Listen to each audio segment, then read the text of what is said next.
ကြီးမားတဲ့ကြောက်မဲ့ဖွယ်ကောင်းလောက်အောင်မြေငလျင်ကြီးတုန်လှုပ်သွားတာဘာကြောင့်လဲဘာအကြောင်းများရှိလို့ပါလဲလို့အကြောင်းတရားကိုသိကျင်လို့မေးမြန်းသဘာဝအားဖြင့်လောကဒီကနေ့ထိအောင်မြေငလျင်တုန်လှုပ်တယ်ဆိုတာရှိတာကြီးပဲဘာကြောင့်လှုပ်တယ်ဆိုတာအကြောင်းမျိုးမျိုးရှိနိုင်တယ်ပေါ့မြတ်စွာဘုရားကရှင်အနန္ဒာရဲ့မိဂုံးကိုအေးဆေးဆေးပဲဖြေကြားတယ်အာနန္ဒာငရင်လှုပ်ဖို့ဆိုတာအကြောင်း၈မျိုးရှိတယ်အဲ့ဒီထဲကအကြောင်းတစ်မျိုးမျိုးကြောင့်လှုပ်ထားတာဖြစ်တယ်ပေါ့သူကသူလှုပ်တာမဟုတ်ဘူးဘာကြောင့်ပဲလှုပ်လို့အကြောင်းတစ်ခုတော့ရှိတယ်ခုခေတ်ဒီကြတော့အမျိုးမျိုးအဖြေထုတ်ကြမှာပေါ့ဘာကြောင့်ငရင်လှုပ်တယ်ဆိုတာအမျိုးမျိုးဖြေထုတ်တယ်မြတ်စွာဘုရားကငရင်လှုပ်ခြင်းရဲ့အကြောင်းတွေကိုဖြေထုတ်ပေးထားတာ၈မျိုးရှိတယ်ဘာကြောင့်ငရင်လှုပ်တယ်ဆိုတာအဲ့ဒီနေရာမှာရှင်အနန္ဒာကိုမြတ်စွာဘုရားကရှင်းပြတယ်အထခောအာနန္ဒဟေတုမဟာတောဘူမိသလတ္တပါတုဘာဝါယကြီးမားတဲ့ငလျင်ကြီးတွေလှုပ်တယ်ဆိုတာဟာအကြောင်း၈မျိုးရှိတယ်အဲ့ဒီအကြောင်း၈မျိုးတွေကတစ်မျိုးမျိုးကြောင့်လှုပ်နိုင်တယ်အကြောင်း၈မျိုးကိုမြတ်စွာဘုရားကရှင်းပြတဲ့အခါမှာသဘာဝအကြောင်းတစ်ခုကိုရှင်းဥစွာရှင်းပြတယ်သဘာဝအကြောင်းတစ်ခုဆိုတာဘာလဲလို့ဆိုရင်ဒီကမ္ဘာမြေကြီးရဲ့တည်နေပုံကိုပထမရှင်းဥစွာမြတ်စွာဘုရားရှင်းပြတယ်အယံမဟာပထဝီဥဒကေပဋိဋ္ဌိတာဟောဒီကမ္ဘာမြေကြီးဟာရေပေါ်မှာတည်ရှိနေတယ်နော်ကမ္ဘာမြေကြီးဟာရေပေါ်မှာတည်ရှိနေတယ်ဆိုတာစဉ်းစားကြည့်ပေါ့ဘယ်နေရာမှာပဲဖြစ်ဖြစ်ရေတွင်းတူးကြတယ်လေအဝီစီတွင်းနေတူးတယ်ဆိုတော့မြေကြီးအောင်မှာရေတွေရှိနေတယ်ဆိုတာပြောလို့ရတာပဲပြီးတော့အခုခေတ်သိပ္ပံနည်းနဲ့ကြည့်လိုက်မယ်ဆိုရင်ဒီကမ္ဘာမြေကြီးဆိုတာ the planet ခေါ်တာကမ္ဘာဂြိုလ်လို့အဲ့ဒီကမ္ဘာဂြိုလ်ကြီးကတကယ်ကြည့်မယ်ဆိုလို့ရှိရင်အခုကောင်းကင်ယံကမြင်နေရတဲ့လကြီးလို့ပဲအဝေးကနေကြည့်လို့ရှိရင်အဲ့ဒီပုံသဏ္ဍာန်ပဲမြင်ရအရင်ကလကဘာပေါ်ကနေပြီးတော့ကဘာပြည်ကြီးကိုလှမ်းပြီးတော့ရိုက်ထားတဲ့ပုံဟာဒီကဘာကြီးကလာကြီးလို့ပဲဝိုင်းဆက်ကြည့်ပဲမြင်နေရတယ်လာပေါ်ပထမဆုံးအချိန်ရောက်တဲ့အချိန်ကနေဓာတ်ပုံရိုက်လိုက်တဲ့ကဘာမြေကြီးရဲ့ပုံသဏ္ဍာန်ဟာလဲ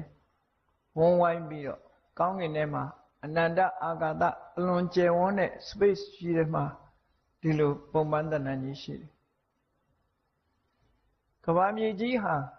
ကောင်းကင်ထဲမှာရှိတယ်ဆိုတာပတ်ဝန်းကျင်ပဲစဉ်းစားခံစားပြီးတော့ကြည့်ပေါ့ကိုယ့်ရဲ့ဘေးမှာလေတူကြီးတွေရှိနေတာနော်အထက်ကပဲကြီးကြီးအောက်ကပဲကြီးကြီးဘယ်နေရာပဲရောက်ရောက်လွင်မြင်ထွက်ပြီးတော့ကိုယ့်ကိုယ်ရပ်ကြည့်လိုက်ရင်ကိုဟာစက်ဝိုင်းရဲ့အလဲကောင်မှာပဲအမြဲတမ်းရှိနေစက်ဝိုင်းကြီးရဲ့အလဲကောင်မှာပဲအမြဲတမ်းရှိခက်လန်းလန်းရောက်သွားလို့ရှိရင်ကိုဟာထိပ်ဖြားပေါ်မှာရောက်နေတယ်လို့ဘေးပတ်ဝန်းကျင်ကြည့်လိုက်လို့ရှိရင်ဒဲအိုးကြီးမှောက်ထားတယ်လို့မိုးပြဲတဲ့ကြီးမှောက်ထားတယ်လို့ကိုဟာဘယ်အခါပဲဖြစ်ဖြစ်အလဲဘိုမှာရောက်နေတာအဲ့ဒါကိုကြည်ခြင်းအဖြစ်ကမ္ဘာမြေကြီးဟာကောင်းကင်ယံထဲမှာဒီဂျိုကြီးတစ်ခုဆိုတာလဲထင်ရှားတယ်ပေါ့